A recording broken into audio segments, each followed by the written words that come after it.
ਅੱਗੇ ਕਰੋ ਮੂੰਹ ਤੇ ਕੀ ਮਸਲਾ ਤੁਹਾਨੂੰ ਉੱਪਰ ਕਰੋ ਥੋੜਾ। मेरा नाम अख्तर हुसैन है सर। मैं मजदूर बंदा 200-300 रुपये की दिहाड़ी लाने वाला बंदा सर जी। मेरी छोटी जी दुकान है कोल्ड कार्नर, थोड़ी टाफी नाल जूस वगैरह रखे तो 10 महीने हुए तकरीबन मेरे नाल दुध ऐड किया 10 किलो 15 किलो दुध मैं बेच रहा।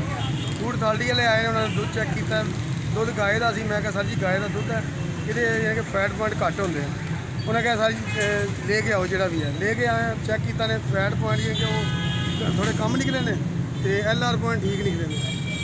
मैं कहा सर जी माफ़ी दे दो, इस तो बड़ी कड़ी गल। मैं कहा सर दुध ही को दुध लिया मैं खुद नहीं, ना तो मैं लैके आ रहा ना बना रहे कोई मिलावट और कोई जहरीली चीज़ या पाउडर कैमिकल हो तो मैं कसूरवार हाँ। इस तो अलावा मैं कहा सर जी माफ़ी है, मेहरबानी करो। जुर्माने की पर्ची हैगी ਤੁਹਾਡੇ ਕੋਲ? जी है